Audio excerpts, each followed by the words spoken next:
Padre bendito, en esta noche te damos gracias, Señor, por tu amor y tu misericordia, Dios mío, porque, Padre, tú permites y me das el privilegio, Señor, de que yo esté aquí, Señor, am, desarrollando, Señor, esta reflexión, esta palabra. Padre, yo te pido que seas tú, Señor, tu Santo Espíritu, Señor, hablando a los corazones, Padre. Que no sea yo, Señor, calla mi boca, Señor, si sale algo mío, algo humano, sino que seas tú, Señor, poniendo en nuestros corazones lo que tú sabes que necesitamos, Señor. En el nombre de Cristo Jesús oramos. Amén. Pueden sentarse, hermanos. Hoy vamos a hablar de un tema que para mí es mi favorito, la verdad. Yo creo que es la segunda vez que lo traigo, pero esta vez pues lo vamos a ver desde otro punto de vista. ¿Qué pasaría si alguien les dijera a ustedes que van a cambiar de trabajo repentinamente? Viene alguien y les dice, ¿sabes qué? Desde ahora en adelante ya no vas a hacer lo que estás haciendo, sino que vas a hacer otra cosa. Ven y sígueme. ¿Qué pasaría? ¿Lo pensarías? Depende, ¿verdad? Exacto. El problema es que no te va a decir cuánto es. Simple y sencillamente te da la orden y te dice, ya no vas a hacer eso, ven, vas a hacer otra cosa, ven y sígueme. ¿Lo pensarías? ¿Lo harías sin que recibas ninguna explicación al respecto? ¿Y si fuera Dios quien te lo dice? ¿Qué tan rápida sería tu reacción a la demanda de Dios? ¿Qué tan rápido? Ya sabes que bájate de ahí y ven y sígueme. O sabes que ya no sigas haciendo eso, ven y sígueme.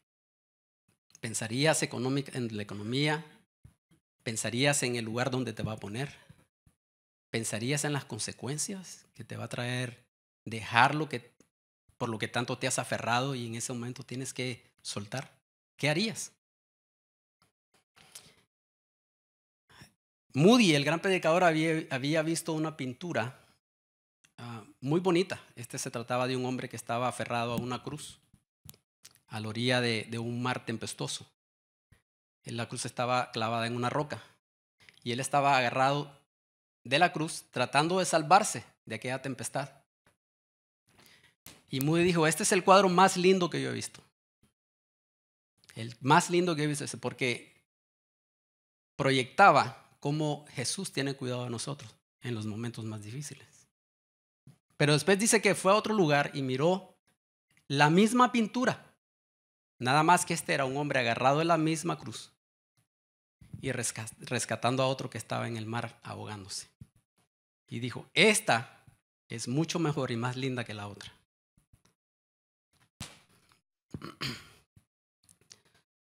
Así es que el Señor le dijo a 4 discípulos que él escogió con mucho cuidado y le dijo, ¿sabes qué? Deja lo que estás haciendo, ven y sígueme y yo te haré pescadores de hombres. ¿Y saben qué hicieron ellos? Dejando, dice la palabra, inmediatamente las redes, lo siguieron. Dijo, ¿la pensaron? ¿Estudiaron las consecuencias? No. Dejando inmediatamente las redes, dice, lo siguieron. 2 de ellos, dice, dejaron la barca y dejaron a su padre. Ese padre estaba cosiendo, o sea, reparando las redes. Los 2 hijos con su padre reparando las redes. Cuando Jesús los llamó, dijo, dejando la barca, las redes y a su padre, lo siguieron. Obediencia inmediata. Yo traté por todos los medios de aprenderme de memoria esta parábola, pero me quedé corto, me faltó como un párrafo. Entonces, como me faltó un párrafo, porque es larga, la voy a tener que leer. Traté, porque busco la excelencia y a veces no llego.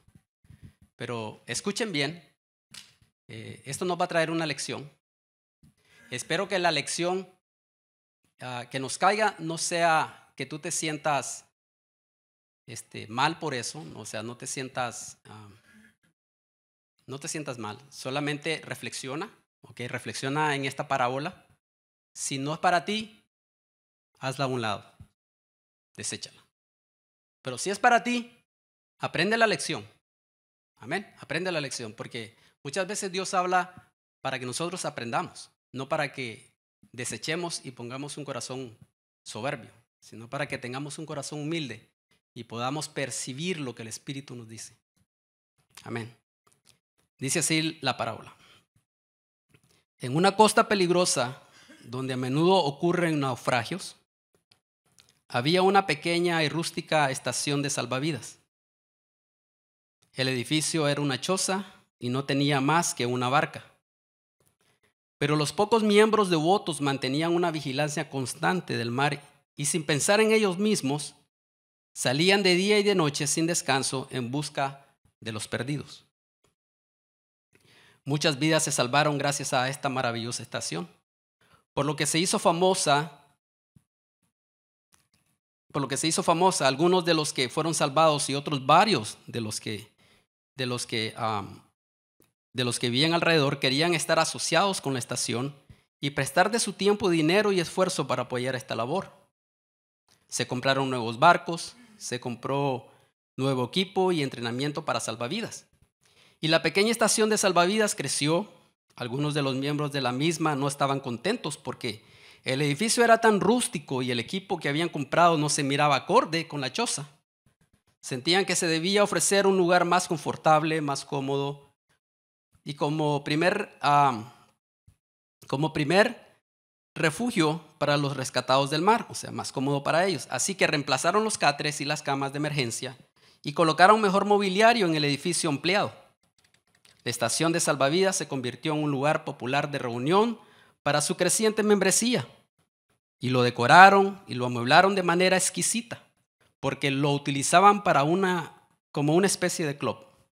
Menos miembros estaban ahora interesados en ir a misiones de rescate al mar, por lo que contrataron tripulación de botes salvavidas privadas para hacer el trabajo.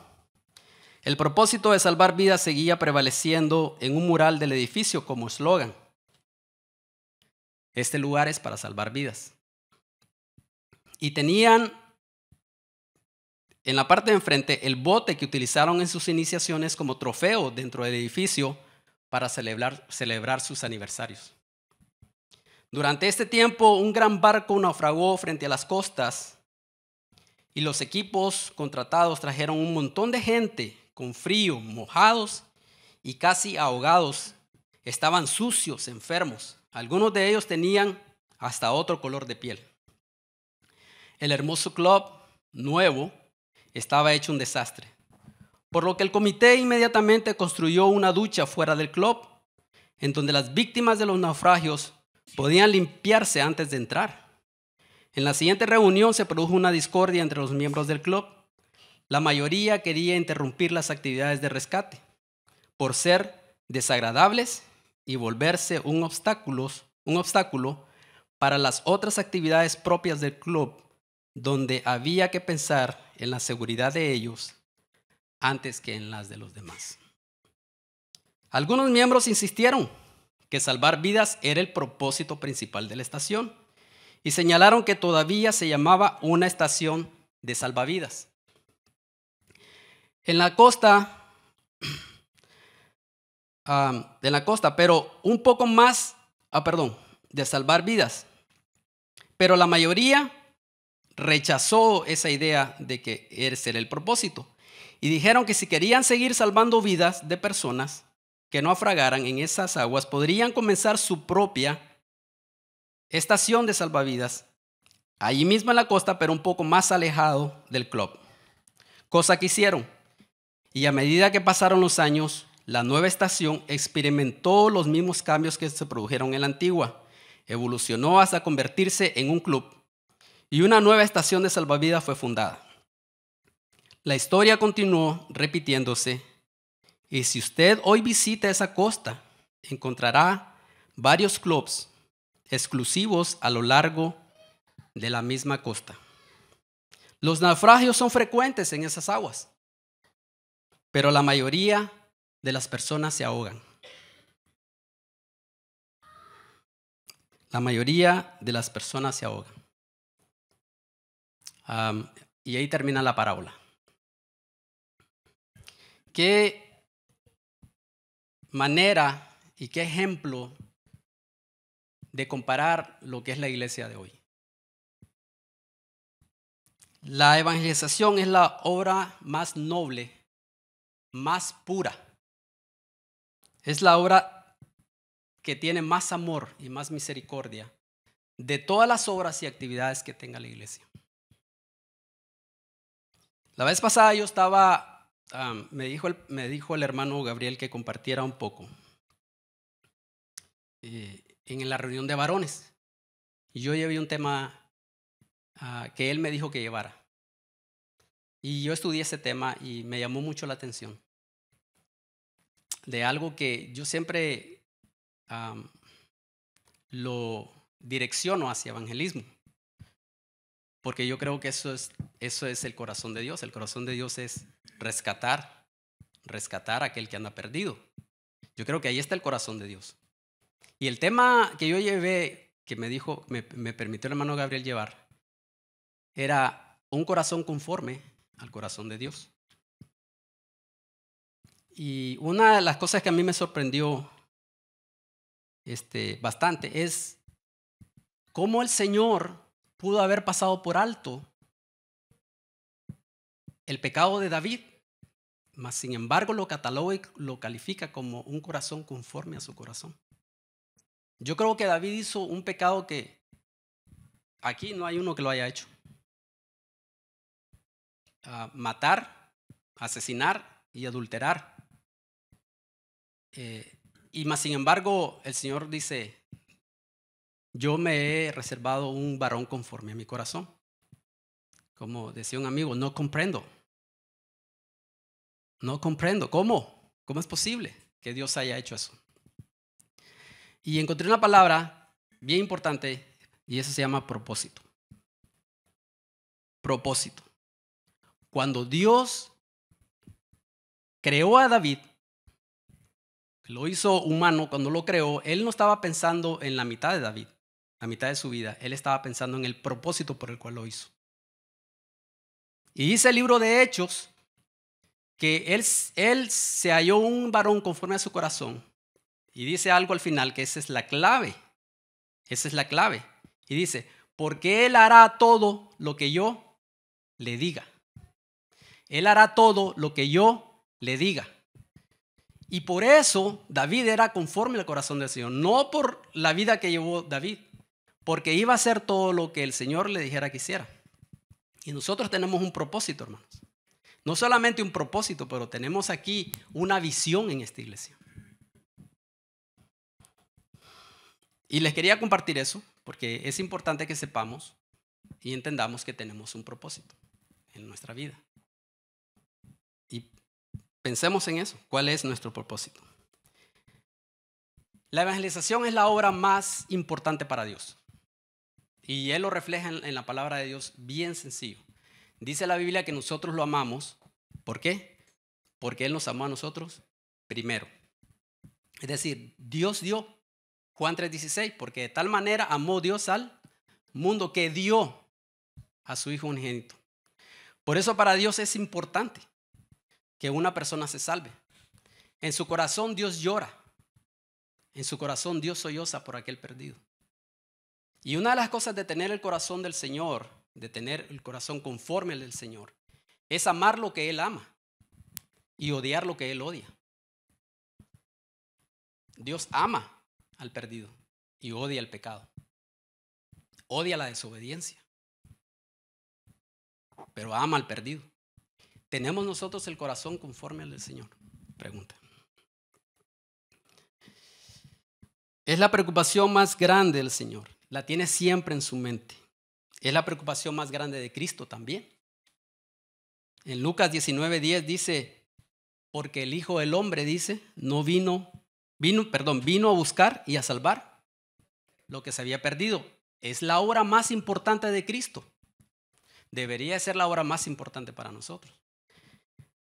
Porque el Hijo del Hombre vino a buscar y a salvar lo que se había perdido. Es la obra más importante del Espíritu Santo también. En Juan 16:8 dice que Él vino para convencer a los hombres de pecado y de juicio. Para convencer a los hombres de pecado y de juicio. Y en Hechos 1:8, ¿qué dice? Pero recibiréis poder cuando haya venido sobre vosotros el Espíritu Santo. Y me seréis testigos y hasta lo último de la tierra. Era la obra más importante del Espíritu Santo. ¿Era la obra más importante de los apóstoles? Pablo, vamos a ver el primer capítulo de Romanos, los versos del 14 al 17, dice: a griegos y a no griegos, a sabios y a no sabios soy deudor. Así que en cuanto a mí, pronto estoy a anunciaros el evangelio, también a vosotros que estáis en Roma, porque no me avergüenzo del evangelio, porque es poder de Dios a todo aquel que cree, al judío primeramente y después al griego, y también al griego.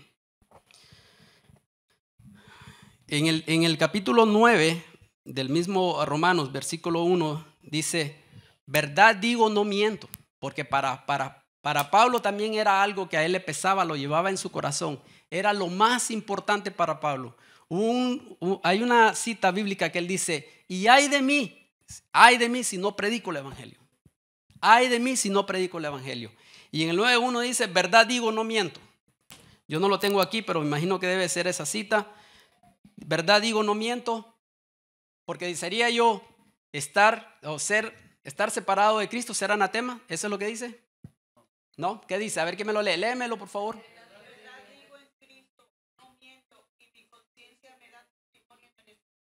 Amén. ¿El 2 qué dice?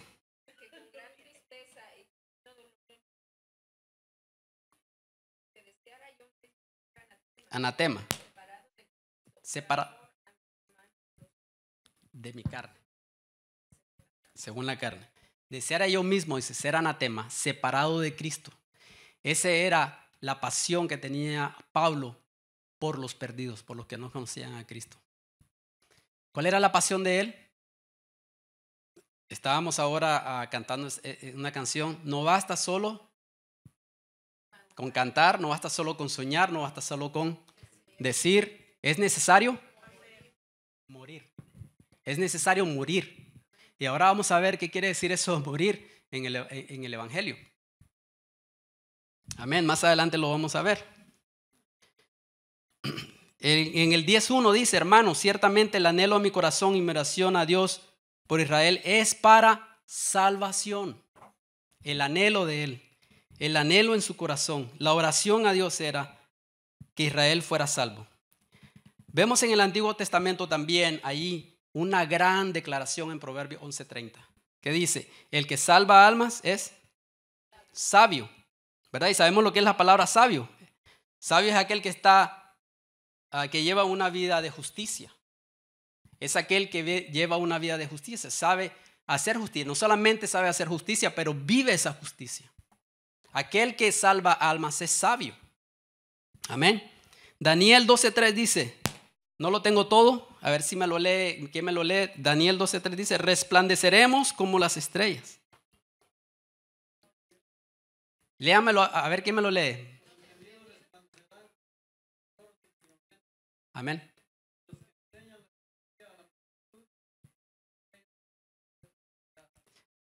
Para los que enseñan la justicia a la multitud. Amén. Es una recompensa. 1 Corintios 3:8 nos habla de esa recompensa. ¿Quién me lo lee? 1 Corintios 3:8.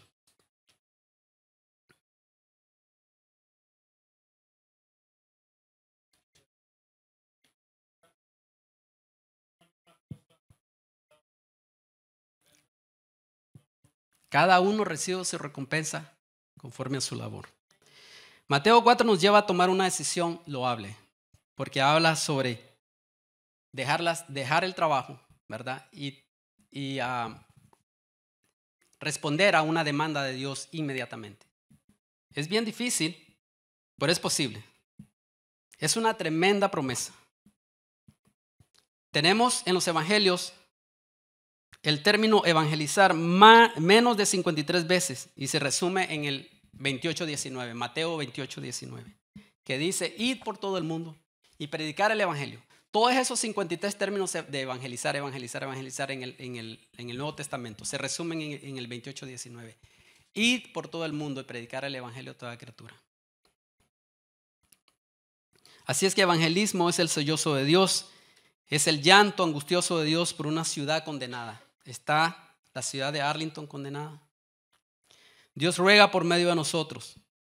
2 Corintios 5:20 dice que somos embajadores en nombre de Cristo, como que si Dios rogara. ¿Por medio de quién? De nosotros. Nosotros somos los que llevamos el llanto de Dios hacia las personas.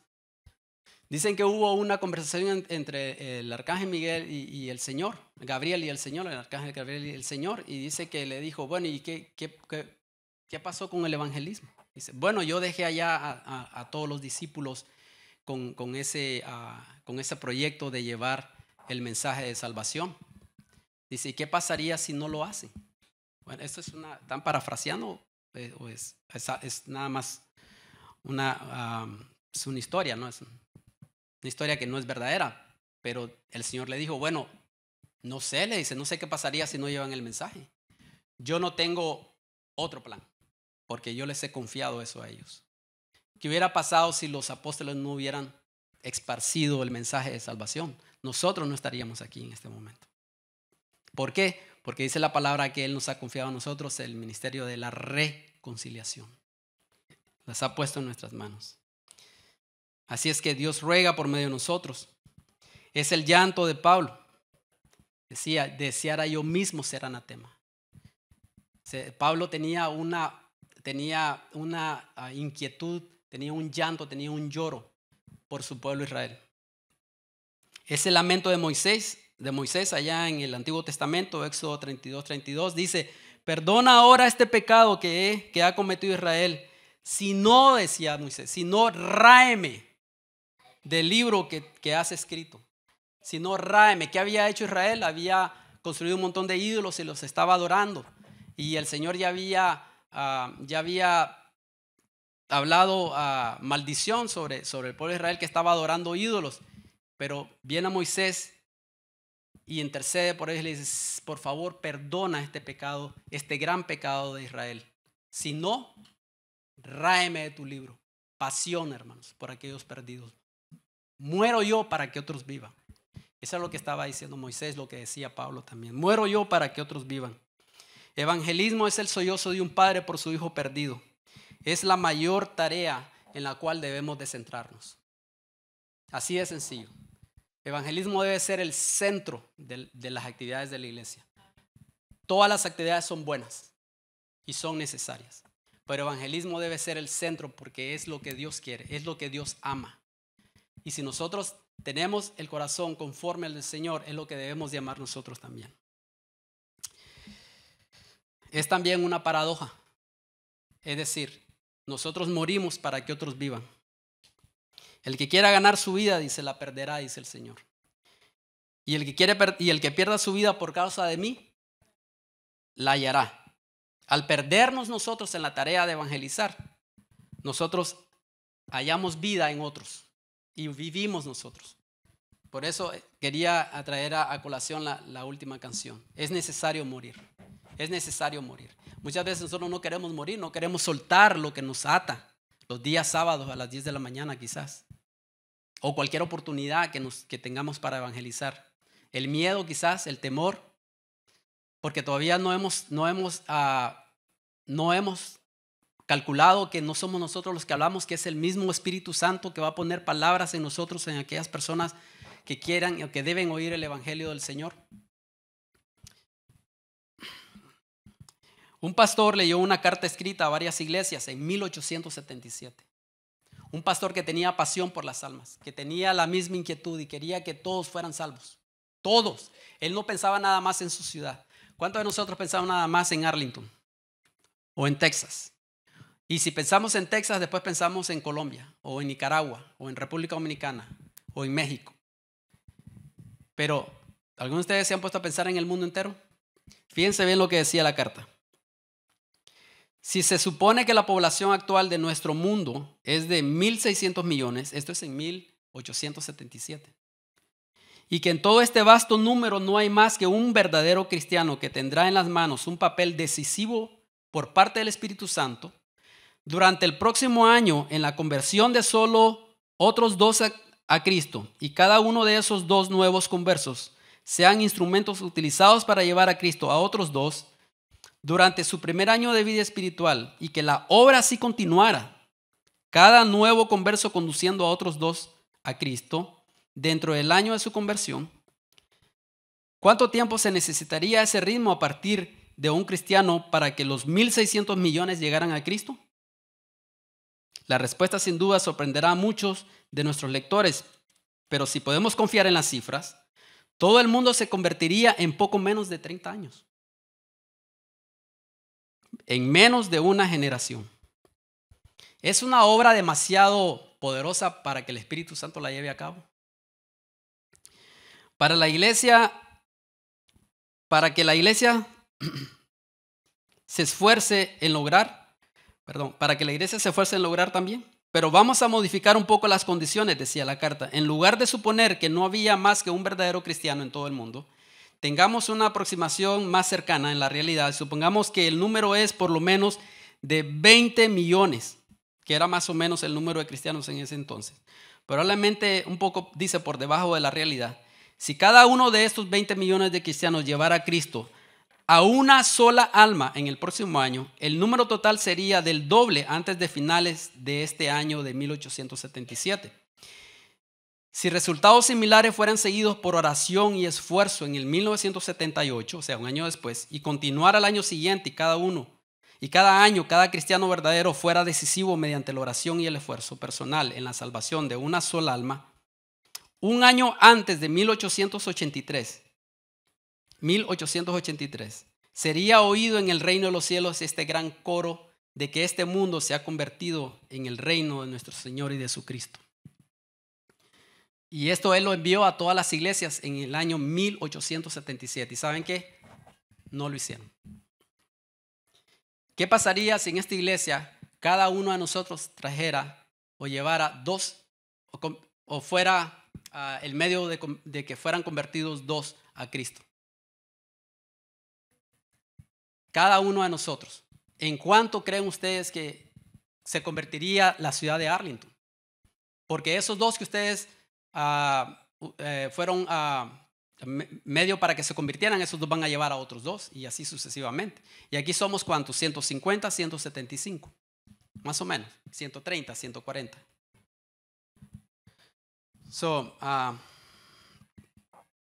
No vamos a tener resultados, hermanos, solamente si nosotros tocamos la sirena desde aquí y decir que allá afuera hay un peligro y decir, aquí estamos, somos la luz,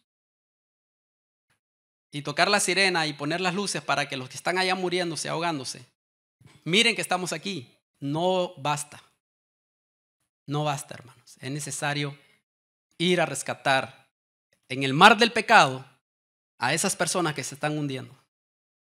Es necesario. En Mateo 4 que le leímos, se formó el primer grupo de evangelismo. Todo comenzó ahí. El Señor comienza, Mateo 4, versículo 12, principia el ministerio del Señor. Y ahí vemos en el 17, Mateo 4, 17, ahí vemos que Él comienza a predicar. Y dice, desde entonces comenzó Jesús a predicar y a decir, arrepentíos, porque el reino de los cielos se ha acercado. Y dice, y andando junto al mar de Galilea, vio a dos hermanos, Simón llamado Pedro y Andrés su hermano, que echaban la red en el mar, porque eran pescadores, y les dijo, venid en pos de mí, y os haré pescadores de hombres. Y ellos entonces, dejando al instante las redes, le siguieron.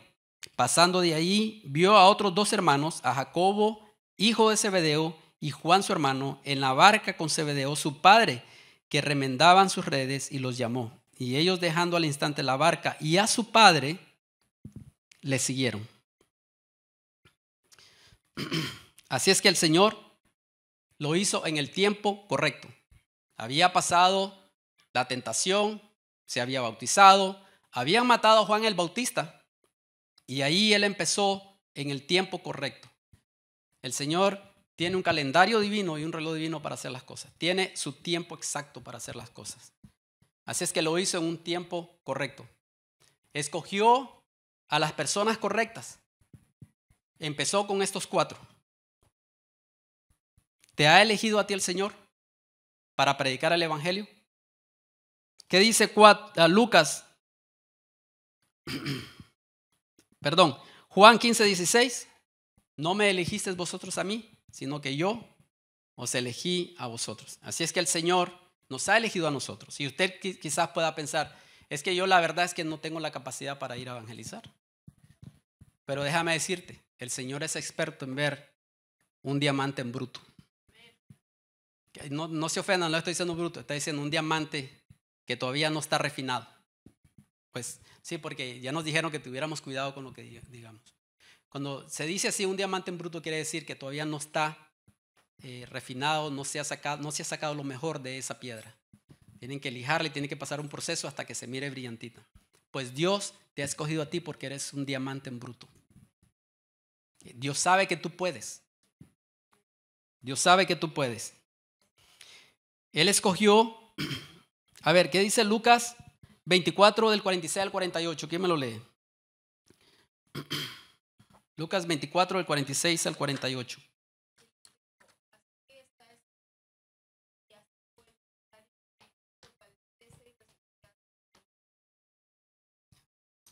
Hasta el 48.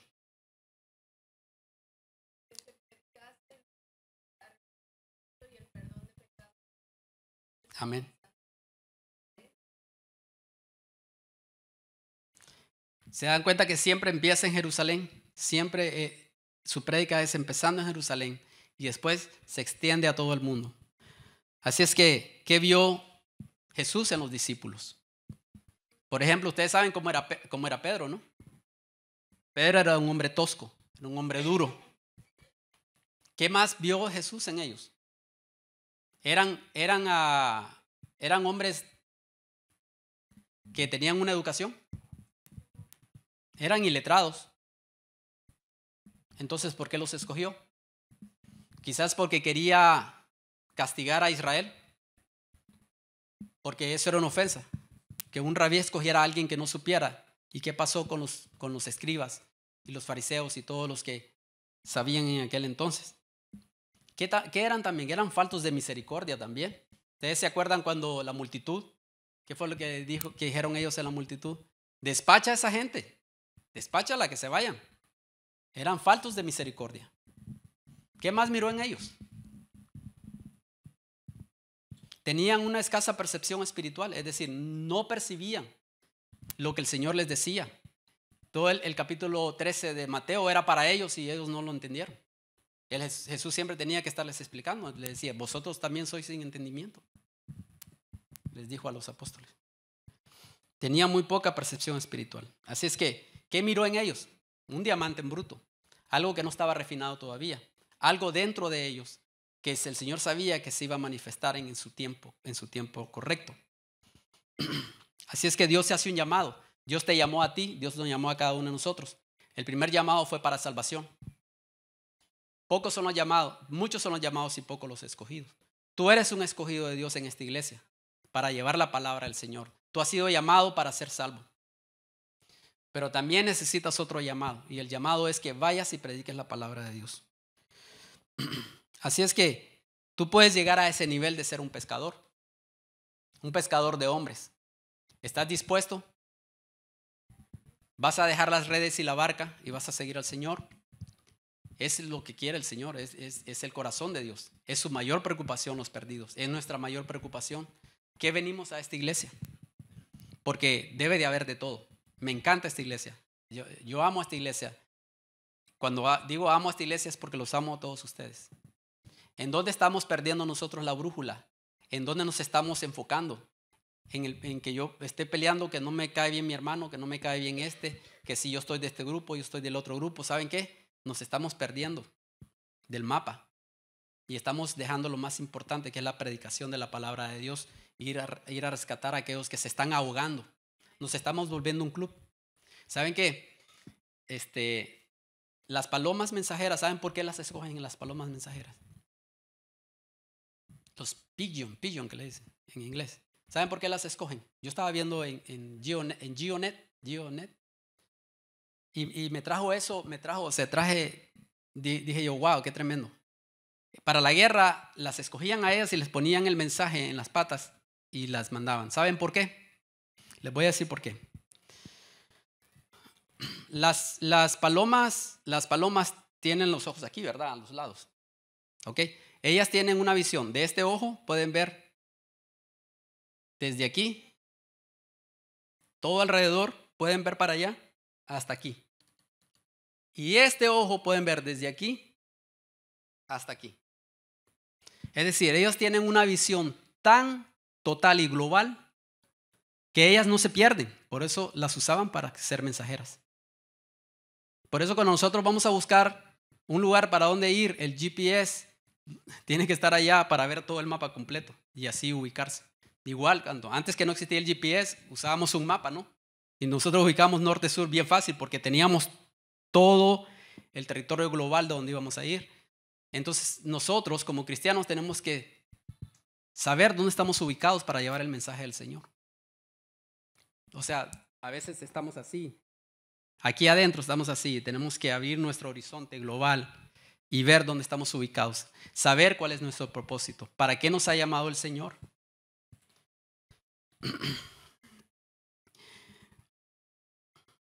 ¿Cómo fue que enseñó el Señor a evangelizar? ¿Cómo fue que enseñó a los discípulos a evangelizar? Solo sabemos de 5, de los otros no sabemos cómo fue que les enseñó, pero el Señor les enseñó andando con ellos. No les dio 45 lecciones de evangelismo. Ellos miraban cómo Él sanaba, ellos miraban cómo Él rompía las cadenas de las personas, ellos miraban cómo el Señor les daba tiempo a la gente. ¿Cuánto tiempo le damos nosotros a la gente? ¿Cuánto tiempo le damos nosotros a la iglesia? ¿Cuánto tiempo le damos al perdido? El Señor tenía mucho tiempo. A Jairo tuvo todo el tiempo para oír toda la historia de su hija que se estaba muriendo. Tuvo todo el tiempo. Él le daba tiempo a la gente. Le damos nosotros tiempo a la gente. Era amoroso, era misericordioso también. Él, por eso decían que se juntaba con prostitutas y eso. Tuvo todo el amor del mundo por aquella prostituta que se metió con cuantos hombres y la querían apedrear. Y tuvo todo el tiempo con ella allí y la amaba. Aquel hombre leproso con la mano leprosa, él tuvo tiempo con él y tuvo amor y misericordia por él. Así es que él le dedicaba tiempo. No solamente eso, él también hacía que los discípulos miraran, que las personas confesaran su fe por él. No los dejaba ir, no solamente él decía, yo soy el Cristo, el que salva, y no, él esperaba que ellos confesaran su fe. Por eso él muchas veces, no sé si ustedes oyeron, grande es tu fe. Nunca había oído una fe en todo Israel como la de esta mujer. Y la mujer que le tocó el manto, no solamente la sanó, él volvió hacia donde estaba ella y ella tuvo que contarle toda la historia. Y le dijo, tu fe te ha salvado. Sé libre del azote. Y eso es importante. Un buen pescador, un buen evangelizador, siempre espera que esa persona confiese a Jesús como Señor y Salvador de su vida. Así es que vamos a dejar las redes al instante. Es bien difícil, pero les voy a decir una cosa. Yo la vez pasada estuve pensando un poco en las predicaciones que había hecho antes. Y yo decía, bueno, pero ¿cómo le hago para que ellos tengan pasión? Porque la palabra pasión es lo que necesitamos. Pasión por aquel que está allá afuera. Si nosotros no tenemos pasión, nada nos mueve. Tenemos pasión por el Señor, por eso estamos aquí. Tenemos pasión por la obra del Señor, por eso estamos aquí. Pero tenemos pasión por el perdido allá afuera. Tenemos pasión. ¿Ustedes creen que los discípulos cuando el Señor los llamó tenían pasión por ellos? No tenían pasión. Es más, ellos ni les importaba lo que dijera Jesús en los primeros 3 meses que Él andaba con ellos. Ni les importaba. Por eso no entendían. Pero dije, hermanos, oren para que el Señor les dé pasión, para que vayamos y prediquemos la palabra. Pero ahí no está la respuesta. Ahí no está la respuesta, hermanos. Mire, había un predicador en Escocia que era McChain, creo que se llamaba. Este hombre tenía una personalidad tan magnética que miles, hermanos, miles venían a los pies de Cristo. Miles venían a los pies de Cristo. Él murió a los 29 años. 29 añitos. Hermanos, cuando ese hombre hablaba, Escocia temblaba. Y un pastor que se dio cuenta de este hombre dijo, yo quiero saber qué tenía este hombre, porque parece que a todos los pastores, y yo he oído eso, a mí me gustaría ir a China a ver a ese hombre que tiene miles y miles, porque quiero saber qué es lo que tiene. Quiero ver qué es lo que hace que tenga tan grande congregación. Y este hombre, este pastor, quería saber lo que McChain tenía, qué hacía él para atraer tanto, y que cuando él hablaba, miles de personas venían al Señor. Y entonces fue allá a la iglesia, y ya la iglesia, pues ustedes saben que muchas veces las personas ponen la vista en los líderes. Y llegó y estaba vacía, y entonces tocó la puerta, y el que cuidaba la iglesia le abrió. Le dice, mira, yo quisiera saber qué tenía McChain. ¿Cuál era su pasión? ¿Qué lo animaba? ¿Qué lo motivaba para traer tanta gente a Cristo? Entonces este hombre lo llevó al estudio y le dice, ok, mira, este es el escritorio donde él estudiaba. Ahora siéntate. Entonces aquel lo quedó viendo todo así. Siéntate. Ahora agacha tu cabeza, Liz, y pon tu cabeza encima de la Biblia. Y ahora llora. Derrama todas tus lágrimas ahí. Eso era lo que hacía nuestro pastor. Ahora ven, le dice. Se lo llevó al púlpito y estaba la Biblia abierta. Dice, miras, ahí la Biblia, párate aquí. Pon tus manos en el rostro y agacha tu cabeza a la Biblia. Y llora. Derrama todas tus lágrimas. Y eso era lo que hacía nuestro pastor. Y él comprendió entonces que lo que tenía McChain en su corazón era pasión. Pasión por el perdido. ¿Saben qué le dio pasión a los discípulos, hermanos? Por los perdidos. Y por eso estamos nosotros aquí. La obediencia. La obediencia. Ven a evangelizar aunque no quieras. Y vas a ver que el Señor va a bendecir tu corazón y te va a dar la pasión. Ven, atrévete. Di lo que nunca has dicho. Expresa lo que nunca has expresado por el perdido. Da el paso de fe. Da el paso de obediencia. Deja las redes, deja la barca, deja la casa. Deja lo que tengas que hacer. Y ven a evangelizar. Y Dios te va a poner la pasión en tu corazón. Vamos a orar, hermanos. Padre bendito, Señor, en esta noche yo te doy gracias por tu amor y tu misericordia, Señor. Padre, te pedimos perdón si en algún momento, Señor, no hemos obedecido, Señor, lo que tú has mandado, Padre. Gracias por tus palabras, gracias por tu Espíritu Santo.